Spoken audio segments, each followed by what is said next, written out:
Hello everyone. For this drawing I decided to try a new paper. It's the sanded paper by Uart, and it's the 600 grade. I heard on other YouTube videos other artists trying this paper, and they started with the 800 grade and they liked it, but they thought it was a bit too smooth. So I decided for my first try to go with the 600 grade, and it's very nice. I really enjoyed using it. I also wanted to try for my first layers some water soluble pencils. So I'm using some Caran Supracolor pencils. They're really nice and soft, and they blend very well. What's good with the sanded paper is that it catches the pigments very nicely, and you don't need to use very many layers for your base, because just going over the area you're coloring once is enough. And so what you see me do there is for the top of the Gumball machine, I'm adding all the different reds that I see. And once I'm done, I just used a watercolor brush and water, and I diluted all the pigments, and it worked very, very well. I couldn't see any pencil marks or anything. The Supracolor pencils are very nice. I bought my box many years ago and barely used them. So now that I started using them again, I really enjoy them, and I'm going to use them a lot more. And in fact, I just ordered more colors to complete my set. So what I did with this drawing is go over the whole composition with the water-soluble pencils, stuck to the color groups. So I started with my reds, then I used the blues, and I covered, I did the first layer for the whole thing. And after that, I went over each area with my regular pencils. I used the oil-based pencils by Caran, which are the Pablos. So here I sped up the video only by 4 because it's a long video. It took me about around 20 hours to finish the whole drawing, and I wanted to put all the footage in this video, but didn't want the video to last forever. So this little part here I sped up by 4, but the rest, since it's the same thing, the same technique, it's a lot faster just to save time. So I will get back to you once I'm done with the underpainting, and I will slow down the video again once I get back to the top of the Gumball machines, and I will explain to you how I use the regular pencils for the rest of the drawing.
now that I'm done with the underpainting, I basically colored the whole thing, and I left some whiter area without colors or with very light colors. And then I used the white water-soluble pencil to add some accents, some highlights here and there, and it worked pretty well. So now it's time to use non-soluble pencils. So it was really trial and errors right there, because I had no idea what I was doing. I had seen an artist using Prismacolor pencils on sanded paper and then using a brush to blend the pigments together. So this was my original idea. So you see me here using Prismacolor pencils, and then I'm gonna brush them together. My problem was that I could see the texture, even though I couldn't see the color of the paper through the underpainting, because the Supracolor really covered the paper very nicely. I could still see a texture with the Prismacolor pencils, and this was not the effect I was going for. I really wanted it to be very smooth and very nicely blended. So I really tried different techniques. I added a lot of layers of pencils, and then I tried to blend them together with a rough brush, with a bristle brush. It helped a little bit, but not as well as I wanted to. So what I did after that is I just used some odorless mineral spirits to blend everything together again, and start again with a new base. So it gave it a nice rich tone, but I still wanted to add more details, and I've realized that the Prismacolor pencils were not going to do it. They were not going to work the way I wanted. It was not going to give me the result I wanted. So that's why I switched to the Caran Pablo pencils, because they're not as soft as Prismacolor pencils, and so they gave me more details, and that's really what I wanted. So I found also with my experiments that some colors within the same brand are a bit softer than others. And with that, I was able to use some of the colors. They're usually the lighter colors, it seems. I would use these at the end and kind of blend them together. And so I was able to achieve a softer look that way. So depending on which colors I used later on for the rest of the Gumballs, you might see me add a little bit of mineral spirit to mix everything, or try to blend them with a bristle brush, just dry like that, or just simply only blend the colors with the pencils themselves. So really, I tried different techniques throughout the whole drawing, and to figure out what worked best. In the end, I was able to achieve a good balance with all the different techniques, so that I had the soft look that I wanted. One of the great advantages of the sanded paper is that you can use lighter colors on top of darker colors.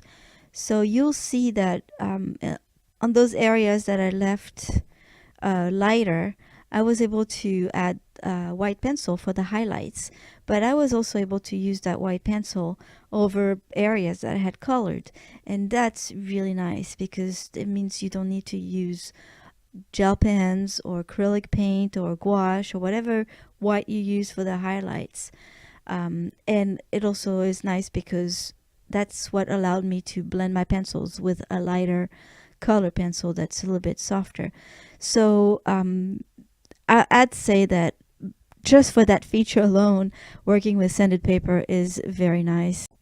However, one of the things I didn't really like about sanded paper is that, again, because of the texture, it really makes a lot of dust. So the pencils, it grinds the pencils, although it really doesn't eat up your whole pencils. I was afraid that I might see my pencils shrink really fast. That didn't. But it does make a lot of dust, and it's so fine you don't necessarily see it. Well, you see it in the area that you're working on, but eventually, especially if you're not going to draw anything on your background, you'll see that the colors, the dust coming from the pencils, kind of spreads on the paper, and it tints it. Well, it doesn't tint it because you can actually remove it with an eraser, but I didn't enjoy having to clean up my paper because of that. And I would think that people with asthma or other respiratory problems might have a hard time with that. Now I'm thinking maybe the 800 grade paper might not produce as much dust. I guess I have to give it a shot. But yeah, that was something I didn't like about it. That said, the grit of the paper is so nice that really you don't really need to use that many layers of pencils, and so it makes it go much faster. It took me a little while longer than expected because I was kind of guessing. I didn't know how it would go, so I tried different techniques. But once I'm used to it, I know that the drawings will go much faster. So that's another great thing with this paper.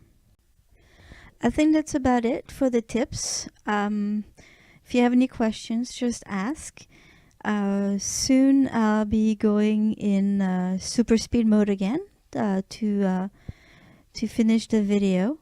And I hope you enjoy. Hope you get to learn something. Anything's great.